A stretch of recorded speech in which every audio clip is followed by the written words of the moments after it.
Di sebuah desa kecil yang terletak di pinggiran hutan, terdapat sebuah rumah tua yang sudah lama tidak berpenghuni. Rumah tersebut tampak angker dan seringkali dihindari oleh penduduk desa. Di dalam rumah itu, tersembunyi sebuah kursi antik yang sangat misterius. Kursi itu terbuat dari kayu hitam dengan ukiran rumit, yang membentuk wajah-wajah aneh di sandarannya. Tak ada yang tahu dari mana kursi itu berasal, namun banyak cerita beredar tentangnya. Salah satunya, konon kursi itu memiliki tuannya sendiri. Meski tak ada yang pernah melihat sosoknya, suatu hari seorang pemuda bernama Arman yang penasaran dengan rumah tua tersebut memutuskan untuk masuk. Meski sudah diperingatkan oleh orang-orang desa, Arman merasa bahwa cerita tentang kursi misterius itu hanyalah dongeng belaka. Ketika dia memasuki rumah, suasana sunyi mencekam langsung menyambutnya. Debu tebal menutupi setiap sudut ruangan. Namun ada satu benda yang tampak tidak terjamah oleh waktu kursi misterius itu. Kursi tersebut berdiri tegak di tengah ruangan, seolah menunggu seseorang untuk duduk di atasnya. Arman dan Disa Kringgor mendekati kursi itu dengan hati-hati. Ada sesuatu yang aneh tentang kursi tersebut, seperti ada aura yang tidak terlihat namun bisa dirasakan. Ketika jarinya menyentuh sandaran kursi, dia merasakan aliran dingin merambat ke seluruh tubuhnya. Tanpa berpikir panjang, dia duduk di atas kursi itu, berharap bisa membuktikan bahwa semua cerita yang dia dengar hanyalah omong kosong. Tapi begitu dia duduk, suasana di sekitarnya berubah drastis. Udara menjadi berat, dan ruangan yang tadinya sunyi mulai dipenuhi suara-suara bisikan samar. Arman mencoba bangkit, tetapi tubuhnya terasa kaku.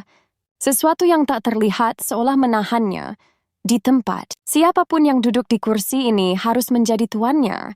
Sebuah suara terdengar jelas di telinganya, meski tak ada satupun orang di sana. Ketika dia melihat sekeliling, wajah-wajah yang terukir di sandaran kursi tampak bergerak, mata mereka menatap langsung ke arahnya. Arman merasa jantungnya berdegup kencang, namun dia tidak bisa bergerak. Malam itu, Eternustas terkinan semawadak Arman Hasan seperti Itorsen tidak pulang ke rumah. Penduduk desa mulai khawatir dan memutuskan untuk mencarinya keesokan harinya. Mereka menemukan pintu rumah tua itu terbuka lebar, tetapi Arman tidak ada di sana. Yang tersisa hanyalah kursi misterius yang tampak tidak berubah sedikit pun. Sejak saat itu, kursi tersebut semakin dikenal sebagai kursi bertuan. Orang-orang percaya bahwa kursi itu mengambil Arman sebagai pengganti tuannya yang lama. Waktu berlalu, dan kursi itu terus menjadi misteri yang tidak terpecahkan.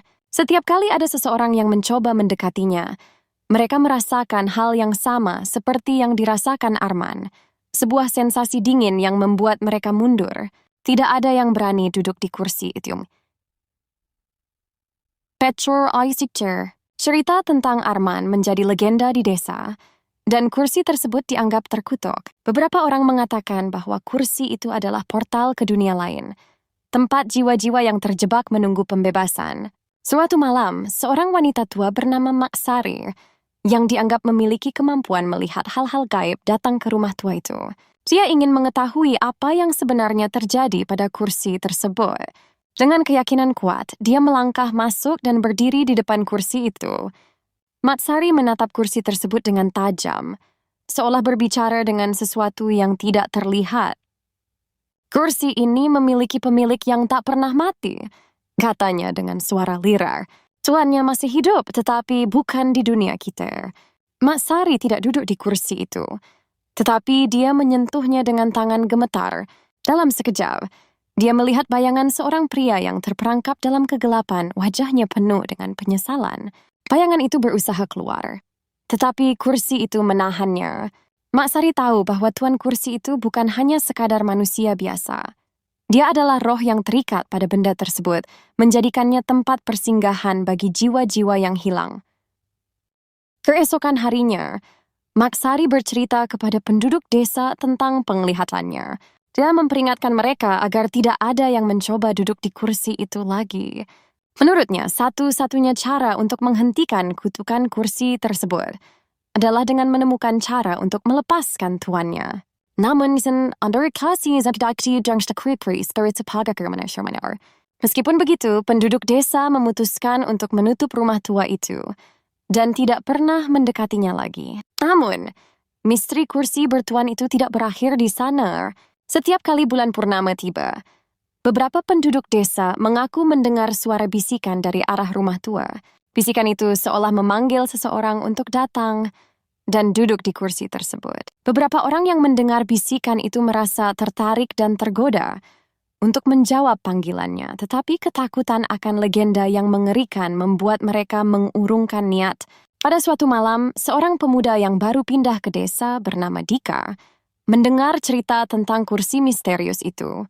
Seperti Arman, dia tidak percaya pada hal-hal mistis dan memutuskan untuk menyelidikinya sendiri. Meski sudah diperingatkan, Dika dengan penuh rasa ingin tahu masuk ke dalam rumah tua itu. Ketika dia melihat kursi tersebut, hatinya dipenuhi dengan keinginan aneh untuk duduk di atasnya, seolah kursi itu memanggilnya secara pribadi. Dika akhirnya menyerah pada godaan dan duduk di kursi itu. Namun, tidak seperti yang dialami Arman, Dika tidak merasakan kekakuan atau dingin yang aneh. Sebaliknya, dia merasakan kenyamanan yang luar biasa. Kursi itu seolah memeluknya dengan lembut. Dan suara-suara bisikan terdengar semakin jelas. Kamu adalah yang terpilih, bisik suara itu. Tetapi alih-alih merasa takut, Dika tersenyum. Ternyata, dia bukanlah orang biasa. Dia adalah keturunan dari tuan kursi itu yang telah lama ditunggu-tunggu untuk kembali. Sejak saat itu, Dika menjadi tuan baru dari kursi tersebut. Namun, tidak ada yang tahu apakah dia akan membawa berkah atau kutukan bagi desa itu. Yang jelas, rumah tua itu tidak lagi sunyi. Setiap malam cahaya aneh tampak bersinar dari dalam, dan suara tawa samar terdengar di kejauhan. Penduduk desa hanya bisa berharap bahwa kali ini tuan kursi tersebut membawa kedamaian, bukan malapetaka.